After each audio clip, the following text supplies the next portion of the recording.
오늘 또 예배드리는 우리를 하나님은 성장시키실 줄로 믿습니다. 점점 발전됩니다. 크게 해줍시다. 나는 오늘 또 발전하고 행복하고 자신 넘칩니다. 아멘.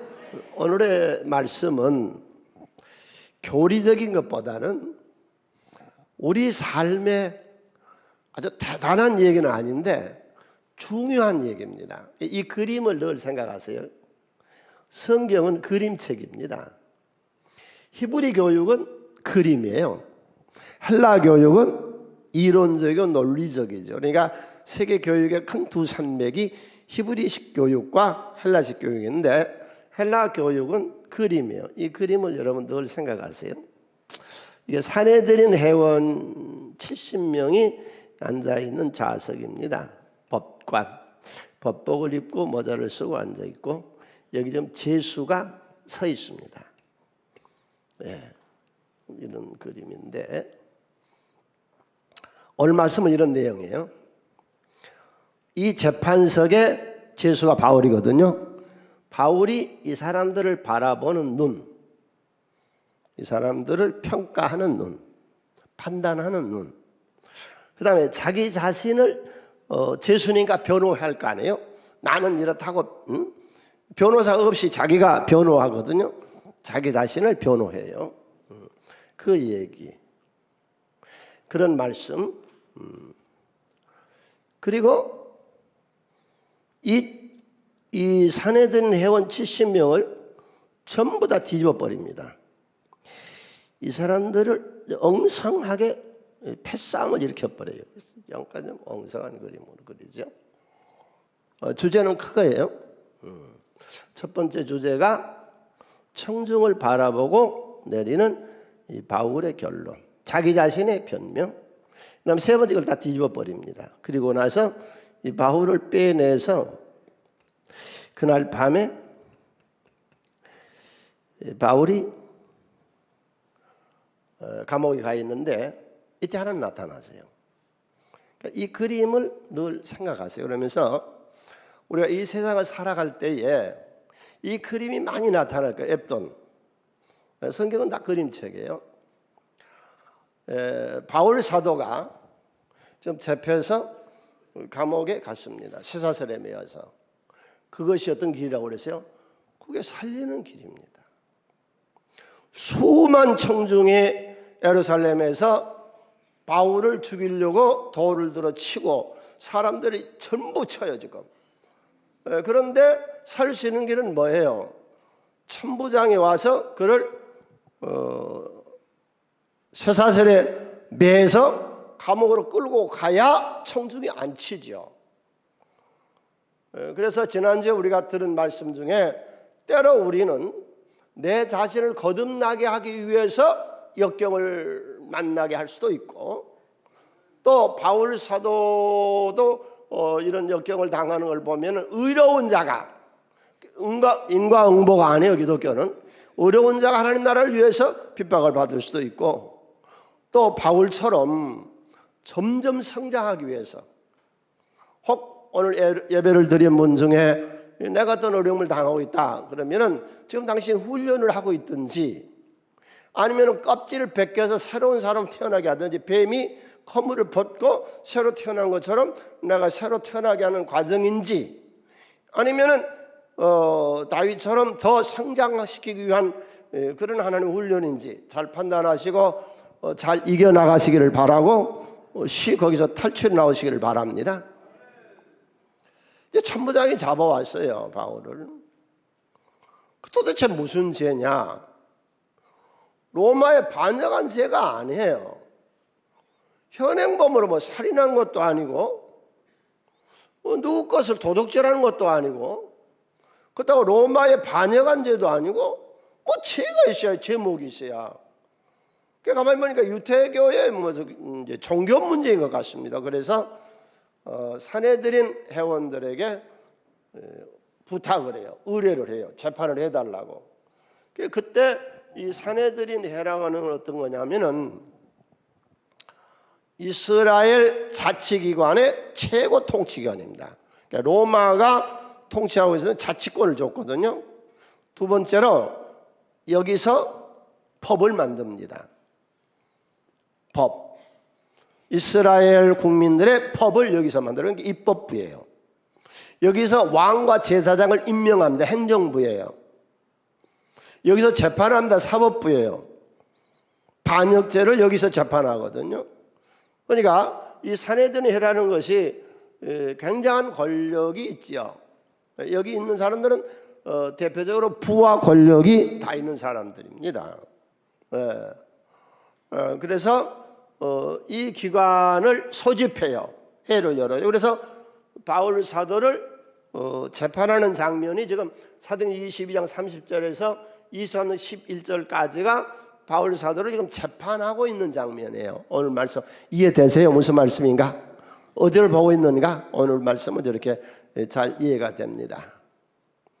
이 재판에서 예수도 사형 언도를 받게 되고, 이 재판에서 베드로와 요한이 붙잡혀서 재판을 받는데, 당연하게 눈뜬 사람을 증인으로 세웠기 때문에 베드로와 요한을 어찌할 수가 없어서 풀어줬던 그 재판장이 저기 산헤드린 재판장이었습니다.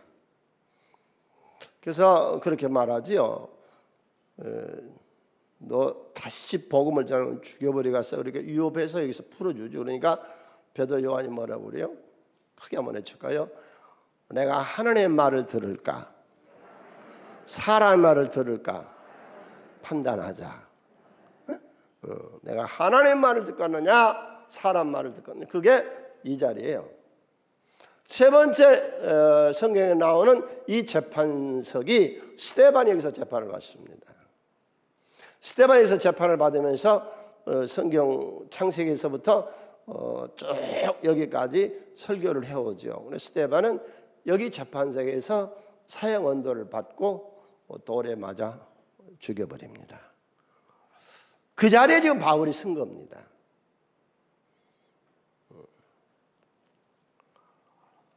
여러분, 세상과 사람을 판단하세요. 비판을 하지 마세요. 성경에 그렇게 말씀해. 예수님이 네 눈에 있는 들보는 안 보고 왜 남의 눈에 있는 티는 보냐? 네 잘못은 안 보고 왜 네 아내나 네 남편이나 직장의 상사나 동료나 지하 부원이 좀 나쁜 것만 자꾸 보냐? 너는 더 나쁜 놈인데. 그래서 비판하지 말고 판단하라. 우리는 세상과 사람을 판단할 사람들입니다.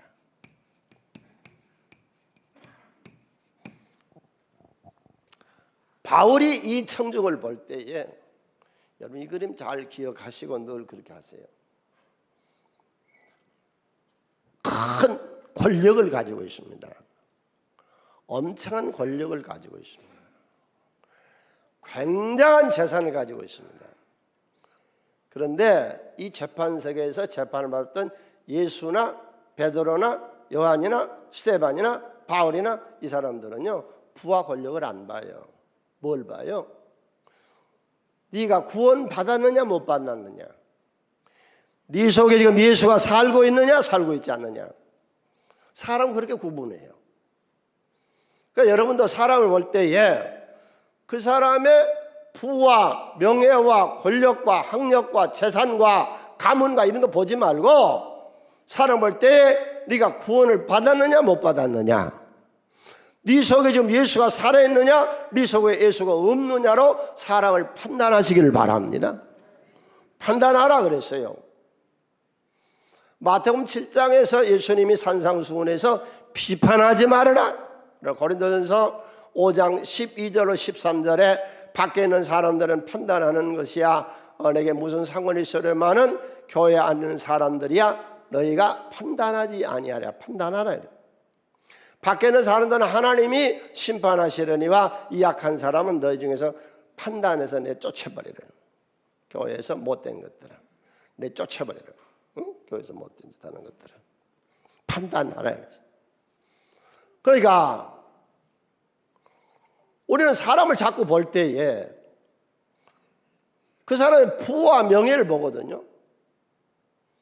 여러분, 이단자들이 사람을 속일 때에 이단의 교수들이 어떻게 속는 줄 아세요? 거의 룰이 같아요. 우리나라에 일어났던 이단들, 지금의 이단들, 여러분 신문 광고 나와 있는 이단들 신문에 광고할 때 여러분 보세요. 꼭 뭐 어느 나라의 대통령을 만났다. 그 대통령 만난 것이 뭐 이렇게 대단한 건데요. 사람을 볼 때에 그 사람이 대통령이냐 법관이냐 무슨 뭐냐 하는 그런 거 아무 의미가 없어요. 구원 받았느냐 못 받았느냐예요. 성내동에서 전에 한 셀 리더가 나한테 이 얘기를 한 중에 아무개가 새로 우리 교회 와셨는데 그분은 어려서부터 신앙생활을 했대요. 지금까지. 그런데요, 그 사람은 돈 있는 사람만 높이 봐요. 그리고 세상에 권력 있는 사람만 높이 봐요. 교인들을 우습게 봐요. 어디서 신앙교육을 잘못 받은 거예요. 부와 권력에 휘둘리지 마세요. 업신여기란 말 아니에요. 당신이 분명히 판단할 줄 아시라고. 네 여기 구원 받았느냐 구원 못 받았느냐, 이게 제일 중요하죠. 우리가 판단하는데. 그러니까 예수님이나 베드로나 요한이나 스데반이나 바울이 이 산에 들인 회원들을 볼 때에 너희들 거기 아무리 법관을 입고 꼭 얼마짜리 쓰고 배스럽게 네가 거기 하고 있어도 예수 모르면 넌 저주받고 멸망받아 지옥의 불구덩이에 갈 캠프파이어에서 쓰는 너는 장작에 불과해 불타고 없어버려 버린 것들이야. 사람을 볼 줄 아시기를 바랍니다. 예수 믿고 구원받은 사람만큼 위대한 사람이 어디 있습니까? 하나님 은혜가 그 안에 있고 예수 생명이 그 안에 살고 있는데 예수 믿는 사람만큼 위대한 사람이 어디 있습니까? 부와 권력이 뭐 하는 건데요? 다 없어진다니까요. 갈 때 보세요. 우리나라의 최고 권력자, 최고 부를 가진 사람들이 가는 걸 보세요. 가서 다 죽어버리고 그만인 거. 뭔데 사람을 부와 권력에 짓누르냐고. 당당하세요. 그래서 오늘 본문에 보면 당당하잖아요. 바울이 회중을, 이 공회를 주목했다 그랬거든요. 이게 헬라어로는 주목했다고 하는 말이 아테시사스라고 하는 말인데, 아테니사스라는 말이 눈을 고정했다 그 말이에요. 똑바로 놔보세요. 똑바로 봤다. 응시했다. 눈을 교정했다. 설교 시간에 눈을 교정하고 주목해서 아테나사스를 하세요. 나를 바로 보세요. 네? 네. 노려봤다. 고정해서 응시했다. 똑바로 왔어. 네. 그러면서 뭐라고 그래요? 여러분 형제들아. 그럼 바울은 항상 경어를 쓰는 사람들입니다. 이 정치가들이거든요. 이게 정치가들이 지금 썩어 있습니다. 왜 정치가들이 썩어 있었습니까? 선동에 다 이 선동을 당해가지고 와서 있는 거예요. 선동에. 정치가들이 다 선동에 지금 유대인들의 선동에 의해서 바울을 잡아가지고 지금 하고 있거든요. 경어를 쓰지 않습니다. 당신은 나나 같아. 여러분 형제들아 그러잖아요. 같아. 뭐가 다른데? 자, 첫 번째로 세상과 사람을 판단해서 부와 권력에 기죽지 말아요. 그 안에 예수가 있느냐 없느냐가 중요한 것이지. 세상의 부귀공명 장수가 몇 살이 나가는 건데요. 네. 우리는 영원한 하나님의 나라를 소유하고 있는 줄로 믿습니다. 이것만큼 귀중한 게 어디 있어요. 네. 그리고 바울은 이제 이 그림을 이제 오늘 설교에서 이 그림을 계속 기억해야 돼요. 우리 평생 늘 기억해야 될 말씀이거든요. 이게 이 그림이. 그래서 이제 두 번째로 그는 당당하죠. 떳떳하지. 왜? 너희 놈들은 다 캠프파이어에 쓸 장작 그 불쏘시기에 불과해. 너희들 그 자리에 지금 있지만은 너 예수 안 믿으면 너 지옥 가. 넌 멸망받아. 네 안에 예수 생명이 없다면 넌 헛된 인생을 사는 거야. 넌 짐승이야. 시편 53편 1절에 어리석은 자는 그의 마음에 이르기를 하나님이 없다 하도다. 야, 하나님 믿지 아니한 사람은 그 사람이 어떤 사람이라고요? 어리석대. 어리석어서 하나님 못 믿는 거예요. 하나님 믿는 사람들은 지혜로운 자들이에요. 지혜자만 하나님을 믿습니다. 선택받은 지혜자들. 아멘. 어리석은 자들은 못 믿습니다. 그들은 비포에 가정한 악을 행하며 선을 행하는 자는 없어. 예수 안 믿는 사람은 어리석은 자예요. 예수 안 믿는 사람에게 취하지 말라고. 다 멸망받고 없을 것들에 불과하니까. 그들을 성경 하나님 뭐라고 말했느냐? 구원받지 못한 것들은 짐승. 시편 49편 20절에 인간은 존귀한 존재이나 깨닫지 못한 자면, 하나님을 깨닫지 못한 사람은 짐승 같다. 멸망하는 짐승. 왜 그런 것들에 다 취해 살아요? 세상과 사람을 판단하시기를 바랍니다. 이 재판석에서 바울은 세상과 사람, 부와 권력을 그는 심판하고 있어요. 판단하고 있어요. 당당한 거예요. 인생을 당당하게 사시기를 바랍니다. 배구 선수 중에 초등학교 5학년 때부터 배구를 했더라고요. 우리나라에 그렇게 지금 두각은 잘 나타내는 건 아닌데, 그래도 지금 가드사에 소속으로 해서 꽤 괜찮게 배구의 스타로 지금 떠올라요. 그래서 얼마 전에는 17년도에는 신인 그 상도 받았고, 지금 배우에 굉장히 잘 나가고 있는 한 선수를 소개할까요? 네. 그럼 떼어봐요. 배구 선수 한성정 부자, 자기를 부끄러워하지 않는다. 아버지와 아들.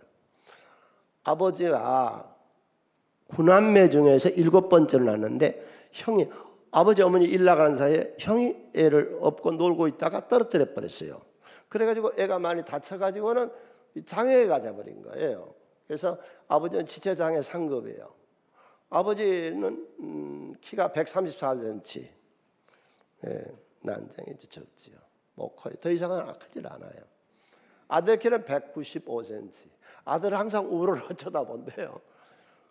배구를 하는데 아버지가 안 오는 거예요. 배우 때. 그래서 성정이가 아빠 왜 안 와? 뭐 그렇게 바빠 그랬더니 아니야. 내가 하면 너 부끄러울 것 같아서 안 가. 그랬더니 아니야. 아빠가 오면은 나는 더 자랑스럽다.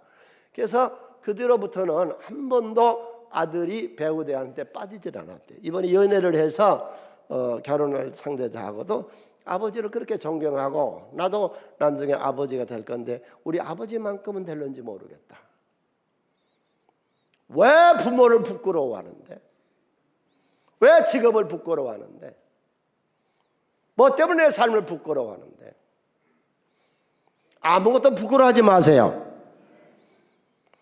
대한민국의 모든 기독교들이요, 특별히 개신교 교도들이요, 하나님의 이 개신교, 이 모든 한국의 기독교들이요, 큰 자긍심을 가지세요. 대한민국은 아름다운 나라요, 좋은 나라요. 우리나라를 누가 어떻게 시작되는 줄 아세요? 네, 영상 한번 띄워볼까요? 상하이 임시정부가 시작되죠. 상하이 임시정부가 시작될 때에 이 임시정부를 누가 시작했느냐 하면요, 상하이 한인교회하고요, 그 다음에 여기 신한청년당이 이끕니다.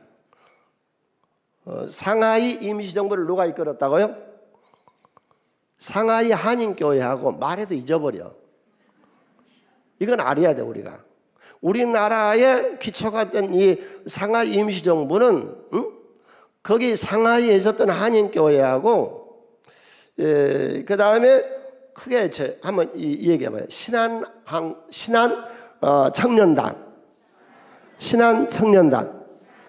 청년단이 이끌었어요. 시작을 했다고. 대한민국의 임시정부를 시작했다고. 우리나라의 뿌리가 임시정부니까.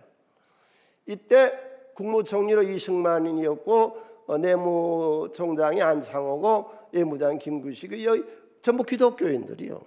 장로님이시고 모두 선교사 집안에서들 자랐고 일했고 그런 사람들입니다. 그리고 나중에 이제 1948년 5월 30일 날 대한민국이 세워지고 재헌국회, 제일 처음에 시작된 대한민국의 국회의 모습입니다. 처음에 국회가 개원될 때 어떻게 개원한 거죠?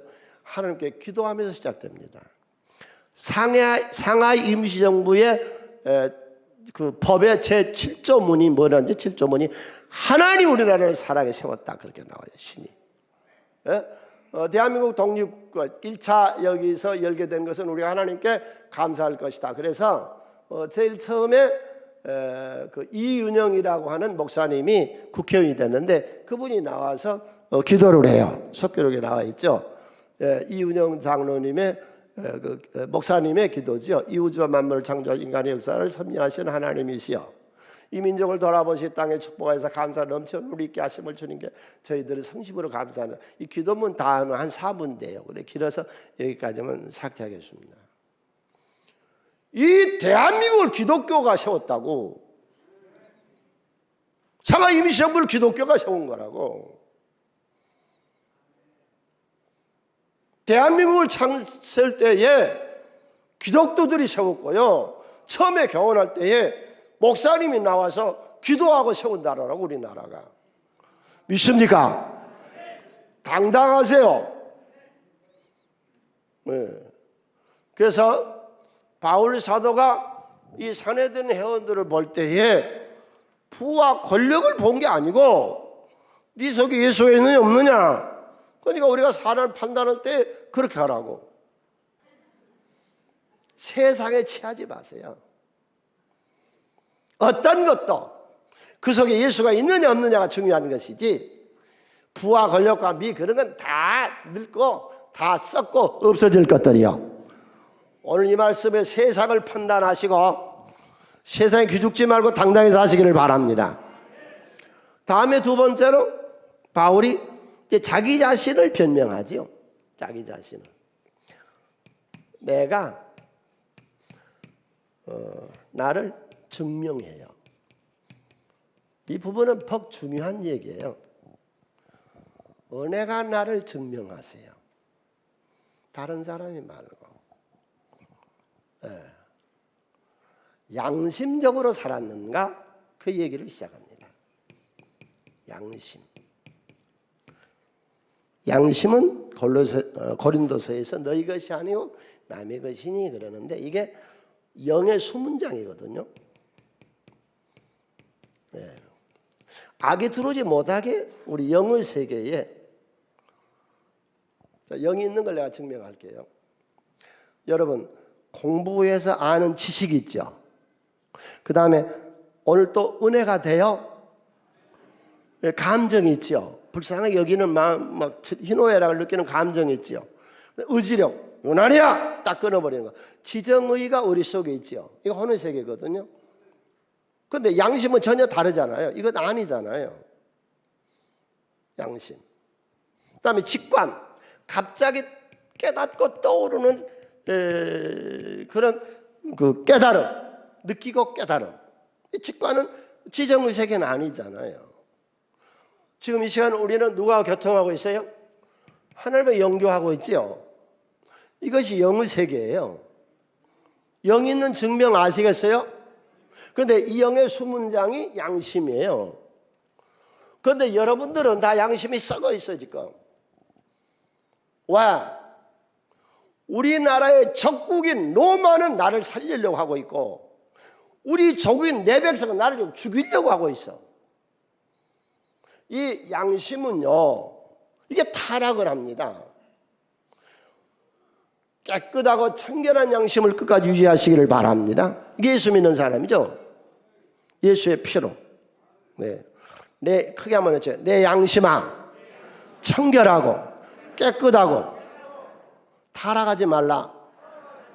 네. 화인 맞은 양심. 불로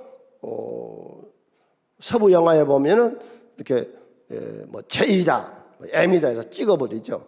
자기 소유다는 거죠. 사탄이가 찍어버렸어요. 자기 소유로. 그걸 화인 맞은 자다 그랬어요. 더러운 양심. 네, 그런데 지금 바울이 여기서 증명하고 있어요. 나는 누구냐? 나는 지금까지 여러분 형제들아, 나는 지금까지 양심을 따라 하나님을 섬겼다. 내 인생은 정직했다. 내 자식들아, 아빠는 정직하게 살았다. 엄마는 정직하게 살았다. 내 직장 동료들아, 나는 지금까지 정직하게 일을 했다. 하나님 앞에서 이 고백을 한 거예요. 어때요? 내가 나를 증명할 수 있어요? 누구 앞에서 당당하고 떳떳하게 나는 정직하게 살았다고 얘기할 수 있어요? 특별히 이 근련에 와서 한국 기독교가 특별히 정직해야 되고 양심적으로 깨끗해야 될 것이 돈하고 성입니다. 돈에 대해서 깨끗합시다. 성에 대해서도 깨끗합시다. 돈과 성에 깨끗해야 돼요. 그래서 나는 돈과 성에 깨끗했다. 양심적으로 거리낀 게 없었다. 여러분, 하나님께 응답을 받으시고요, 하나님을 사귀는 데 있어서 말로 하나님을 구슬리려고 하지 말고, 말로 하나님을 설득하려고 하지 말고, 여러분 삶으로 하나님을 설득하시고 기도의 응답을 받을 수밖에 없는 삶을 삽시다. 히스기야가 죽을 병에 들었잖아요. 우리가 난감한 일을 당했잖아요. 그때 하나님께 히스기야가 뭐라 기도해요? 이사야 38장 2절로 3절에서 히스기야가 얼굴을 벽으로 향하고 하나님께 기도하여 이르되 여호와여 구하오니 기도하는데 내 이 병을 고쳐주세요. 지금까지 진실하고 전심으로 하나님 앞에 하나님 목전에 선하게 하는 것을 기억하소서. 이 기도할 수 있어요. 이 기도할 수 있어야 됩니다. 하나님, 이번 내 기도를 응답해 주세요.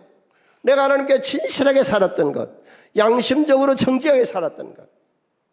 제가 80년대 교회 시작하면서 그 외침이었어요. 앞으로 한국교회의 목회자들은 얼마만큼 뛰어난 재능이 있느냐, 얼마만큼 능력을 행하느냐, 얼마만큼 굉장한 역사를 이루느냐, 그것보다는 우리 교회 목사님이 양심적인가 아닌가를 볼 거라고 봤습니다. 내 남편은 양심적이에요. 내 아내는 양심적이에요. 내 자식들은 양심적이에요. 내 부모는 양심적이에요. 나는 떳떳하게 정직하고 양심적으로 살았습니다 하고 내가 나를 증명할 줄 아시기를 바랍니다. 자기 증명을 해요. 나는 떳떳하다. 너희들한테 재판받을 만한 사람이 아니다. 두 번째로, 나는 하나님을 정성껏 섬겼다. 섬김. 내 할 일을 했고 하나님 원하는 일을 했고 복음을 전했고 나는 섬겼다.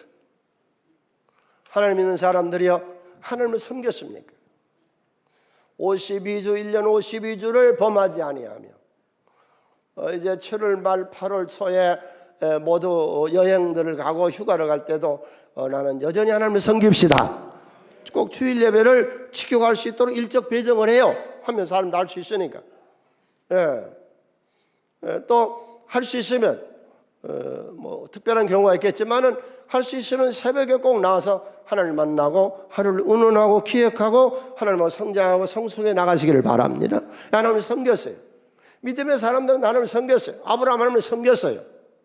대표적으로 엘리야가 열왕기상 17장 1절에 아합 왕에게 나타나서 그런 말을 하죠. 길라서 우고하는 자 중에 디셉 사람 엘리야가 아합에게 이르되 내가 섬기는 이스라엘의 하나님.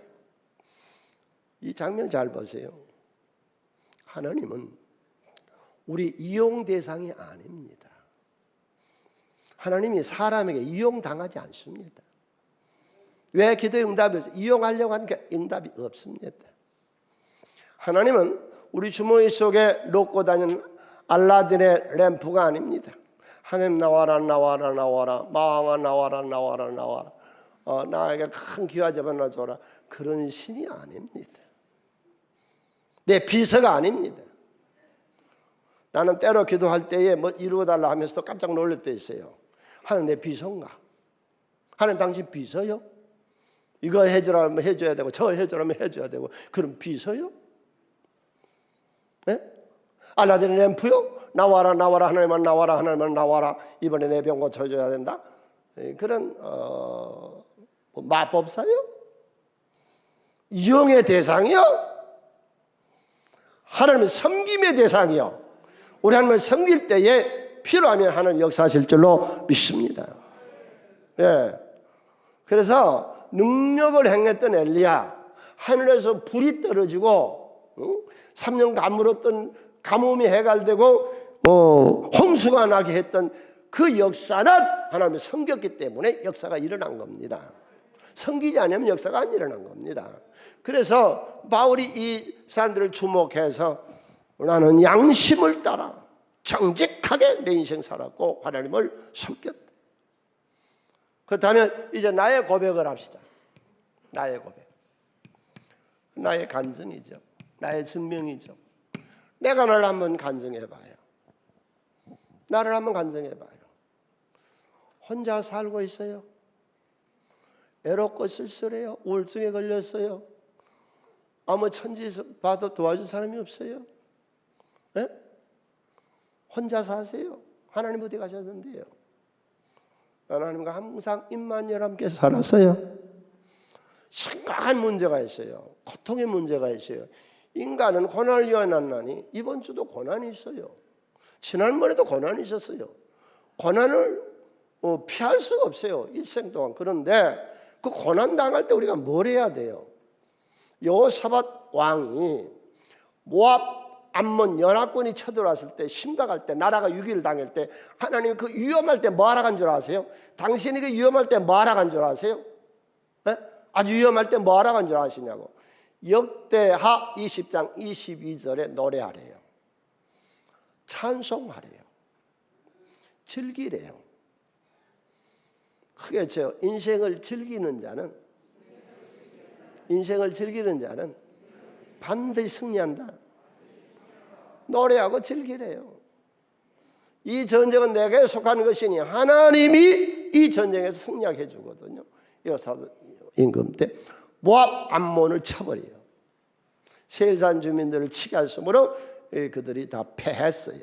그럼 나는 지금 간증하는 거죠. 어떤 문제에서도 나는 즐기고 있습니까? 하는 것 더불어. 그리고 늘 자신 있게 외쳐야 돼요.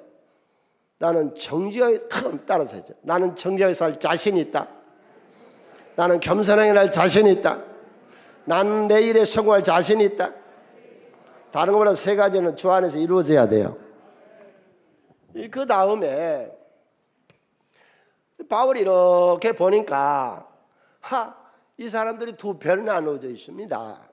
사두개파와 바리새파로 나누어져 있습니다. 이 사람들이, 사두개파는 뭐냐? 천국 없어. 내세라는 건 없어. 천사가 어디서 사람이 죽으면 그만이지. 그냥 살아있는 동안에 하나님 믿으면 그만이에요. 아서 예배 드리면 그만이에요. 예배만 드리고 돌아가서 지 멋대로 삽니다. 이게 사두개파예요. 내가 사두개파인가 아닌가 보세요. 바리새파는 뭐냐? 바리새파는 영생이 있고 천사가 있고 부활이 있고, 그게 바리새파거든요. 그러니까 바울 사도가 이렇게 보니까 이게 이제 우리가 뱀같이 지혜롭고 비둘기같이 순결하라 하는 장면이거든요. 두 파야. 그러니까 바울이 얘기를 합니다. 나는 사두개파입니다. 우리 아버지도 사두개파였습니다. 나는 부활과 영생을 믿습니다. 이것 때문에 여기 지금 내가 잡혀왔습니다. 다른 아무 잡혀올 이유가 없잖아요. 그래서 6절로 10절을 읽겠습니다. 잘 들으면 보세요. 바울이 그중 일부는 사두개, 다른 일부는 바리새인 줄 알고 공회에 외쳐 이르되 여러분 형제들아, 나는 바리새인이요 또 바리새인의 아들이라. 죽은 자의 소망은 부활로 말미암아 내가 신분을 받노라. 그 말하니 바리새인과 사두개인 사이에 다툼이 생겨 무리가 나누어져 이는 사두개는 부활도 없고 천사도 없고 영도 없다 하고 바리새인은 다 있다 함이라. 크게 떠들새 바리새 편에서 몇 서기관들이 일어나 다투어 이르되 우리가 이 사람을 보니 악한 것도 없다. 자기 패가 패인 줄만 알면은 소용없어. 이제 어떤 죄를 졌더니 상관없어. 내 패면 되는 거예요. 그러니까 이제 사두개파가 알고 보니까 바리새파가 보니까 자기 패거든. 그러니까 이제 자기 패를 든 거예요. 우리 땅이다 그 말이죠. 이제 우리 땅이다. 혹 영이 나온 천사에게 말하였으면 어찌하겠느냐 하여 큰 분쟁이 생기니 천부장은 바울이 그들에게 찢겨질까 하여 군인을 명하여 내려가 무리 가운데 빼앗아 가지고 영내로 들어가더라. 지혜. 여러분 지혜를 얻으시기를 바랍니다. 바울은 여기서는 지혜로 이 재판을 모면하고 빠져나옵니다. 한 청년이 옆집 사람이 너무 잘 사는 거예요. 그래서 어느 날은 여름이었던가 봐요. 그 집에 가서 부자 되는 비결을 물어봐요. 여러분 부자로 사시기를 바랍니다. 하나님 안에서 아브라함이나 다윗처럼 부자로 사는 법을 물어봐요. 그러니까는 그 식탁 위에는 수박을 가지고서 수박을 3등분으로 쪼개요. 큰 것, 중간지, 작은 것. 이 셋 중에 어느 걸 먹겠는가 그랬더니 아이고야 제일 큰 걸 먹죠. 그래 큰 걸 집습니다. 이 부자는요 제일 적은 조각을 넣습니다. 그러니까 큰 조각을 먹는 사람보다 작은 조각을 먹는 사람이 더 빨리 먹었어요. 그리고 중간치 수박을 다시 듭니다. 여러분 이게 삶이에요. 큰 대박을 터뜨리려고 하지 말고 적은 것 충성, 적은 것부터 이익을 남기세요.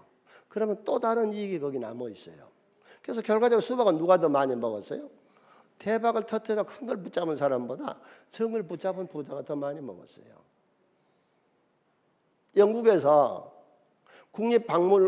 국립도서관을 옮기게 돼요. 응? 네. 새로운 청사로 옮겨요. 낡고 수백이 돼서. 그런데 국립도서관에 있는 책을 옮기는 데만 350만 파운드가 들어요. 네. 원장이 이 예산을 세워요. 어떻게 책을 다 새로운 신관으로 그러니까 광화문에 있던 거를 풍납동으로 옮기는데 풍납동이라 기분이 좋죠. 여기로 이제 옮기는데 이 책을 다 옮기는데 얼마 드냐 책 경비가 한 350만 그 경비가 든다. 그러니까 한 유택의 청년이었어요. 청년이 나와서 할 말이 나한테 150만 파운드만 두세요. 그러면 내가 다 옮기겠습니다. 그래 어떻게 계약서를 쓰세요. 그래서 나한테 얼마가 듣든지 간에 원장님은 150만 파운드를 나에게 주는 걸로 하세요. 그리고 계약서를 썼어요. 그 뒷날 영국의 모든 일간지 화면에 광고가 나기를 국립도서관에 있는 모든 책을 앞으로 한 달 동안 무료로 빌려준다. 그 대신 반환할 때는 신관의 도서관으로 반환해야 된다. 줄을 서서 다 가져갔어요. 광고료 일부만 빼고 다 자기가 먹은 거예요. 율곡의 고육계라고 하는 게 있습니다. 도마뱀이 잡혔을 때 살아남기 위해서 자기 일부를 자르고 도망치는 거죠. 고육계. 내 살을 도려내서라도 나쁜 습관을 고치라는 거예요. 얼마 전에 등산하던 사람이요. 그 등산하다가 넘어지고 산에 바위가 굴러가지고 그 바위 틈에 팔이 끼었습니다. 나올 수가 없습니다. 산에서 아무도 없어요. 사람이 할 수 없이 그가 가지고 있던 칼로 이 팔을 잘라내고 묶어서 살아남았습니다. 네 몸을 잘라내서라도 나쁜 습관을 고쳐야 지혜가 되는 거예요. 그리고 늘 그러거든요. 이제 우리가 해답을 얻어야 돼요. 그리고 기독교가 나갈 방향, 이 민족을 책임져야 되거든요. 기독교 이 민족을 책임져야 되거든요. 세계는요, 실력 있는 사람을 지금 뽑고 있어요. 영국 같은 나라 보세요. 순학 총리. 자기들이 다스렸던 속국 인도의 후손이잖아요. 그 사람을 뽑잖아요. 그 사람 옥스퍼드 대학에 공부했고요. 미국 스탠퍼드 대학에서 공부했던 인재입니다. 그러니까 앞으로 여기 지금 우리 교회도 여러 지방 사람들이 모여 있고 여러 이념들이 있는데요. 이제는 이 이념 깨야 돼요. 세계가 지금 이념 다 깼어요. 실력이 있어야 돼요. 실력이. 실력 있는 사람을 세워야 나라가 발전해 나가죠. 이게 지혜예요. 나라가 잘 되는 지혜지요. 아멘. 한 가지 덤을 더 드릴까요? 벌써 오래됐어요. 내가 이 설교를 한 지가 거의 한 10년 됐을 거는데요. 지금 현재 우리가 살고 있는 세상을 알아야 돼요. 이 세상은요, 이 노동 생산력보다 노동력으로 얻어지는 생산성보다 금융으로 얻어지는 생산성이 더 높습니다. 부자는 자기가 일을 해서 돈을 버는 게 아니고 돈이 돈을 벌어줍니다. 가만히 있어도 저 혼자 투자를 해놓고 있으면 돈이 돈을 벌어줍니다. 예수님께서 한 달러 더 받은 사람, 아무짓도 안 한 사람에게 차라리 금융기관에 맡겨서 이자와 원금을 받지 그랬느냐 그러잖아요. 아무튼 이 설교는 주제는 아니나 여러분의 삶이 지혜로워지시기를 바랍니다. 네, 마지막 이제 밤에 바울을 예수가 만나요. 네, 그리고 그에게 끝은 아름답단다 하고 설명을 해줘요. 바울이 지금 무너질 것 같았잖아요. 여러분 중에 혹시라도 이 세상이 곧 무너질 것 같고 곧 끝나버릴 것 같고 무슨 일을 해서 투자를 해가지고 잘못해서 한강다리를 건너는데 한강다리가 폭삭 무너져 버릴 것 같고 아니면 폭삭 무너져 버렸으면 좋겠고 네? 하늘과 땅의 이상을 싹싹싹 부벼서 다 없애버렸으면 좋겠고 그런 마음이 있는 사람 들으세요. 세상은 점점 아름다워지고 있습니다. 세상은 점점 발전하고 있습니다. 나만 모르지 나도 지금 발전하고 있습니다. 오늘 또 여기 오셔서 발전하고 성장하신 줄로 믿으세요. 응? 그에게 와서 예수님이 그러시죠. 곁에 오셔서 주님 지금 설교하고 있는 내 곁에 주님 여기 계세요. 나는 믿습니다. 여러분 곁에 지금 주님 계세요. 내 곁에 계세요.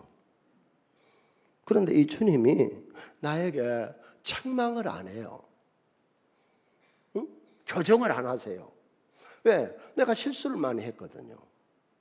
뭐다로 일주일 동안 거기 가서 정결 예식을 행하고 바울도 돈이 많았어. 그 네 사람의 결례 그러니까 양 15마리 양 염소 합해서 15마리 한 사람에 3마리씩 5명 자기도 바울 머리까지 빡빡 깎았다고 이 쓸데없는 짓거리를 했다고. 죄종은 돈이 없어야 되는 줄 알아. 돈이 없으면 어떻게 정결 예식을 바울이 행했기에. 에레미야 그렇게 민족을 위해서 일했던 에레미야는 돈 없어야 되는 줄 알아. 이 정교인들이 왜 그런지 몰라? 에레미야도 자기 사촌이 내놓은 부동산을 매입할 돈이 있었다고. 바울도 이 돈이 있었어. 그래서 5명의 정교 예식을 다 행해. 이거 쓸데없는 데다 돈을 썼다고 지금. 그래서 당연히 머리를 빡빡 꺾었다고. 그런데 예수님 모셔서 그거 지적을 안 하잖아요. 왜 집에서 그 사람 피곤하게 지적해?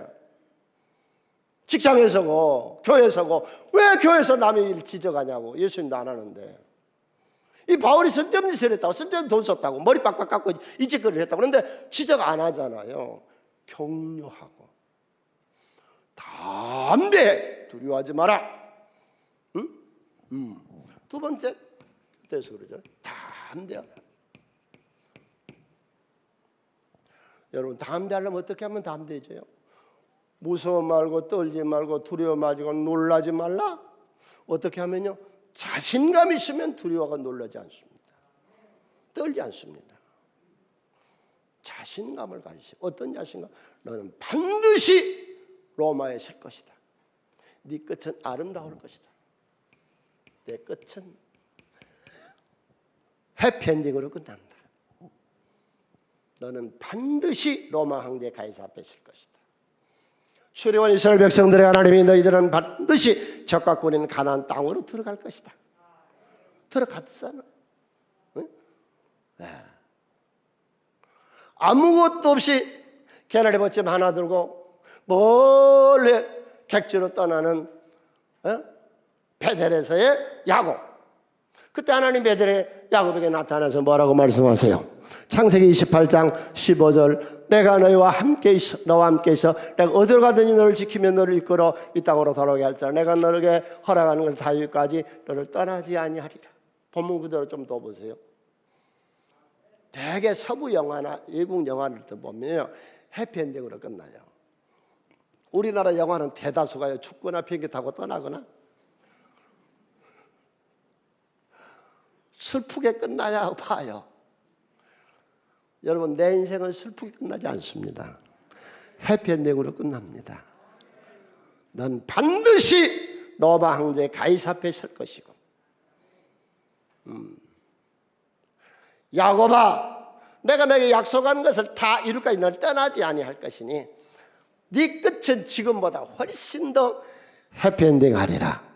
아멘. 우리의 인생은 지금보다 처음 복보다 낮은 복이 더 좋을 줄로 믿으세요. 이게 바울을 만나 하나님이 하신 말씀. 자, 오늘 여기까지 말씀을 마치는데 이 그림을 늘 생각하시고 세상을 판단하시면서 하세요. 그리고 당당하세요. 대한민국 건국은 기독교에서 한 겁니다. 네. 그 다음에 내 자신이 당당하세요. 내 양심적으로 살아가는 잘 성경고 내가 정직하게 살았으면 됐지 뭐. 자신 있게 살아요. 세 번째로 이 악한 세상의 뱀 같은 지혜, 비둘기 같은 순결함으로 이 회의를 뒤집어 엎어버리잖아요. 바울 재판 못 하잖아요. 아수라장에 대해서.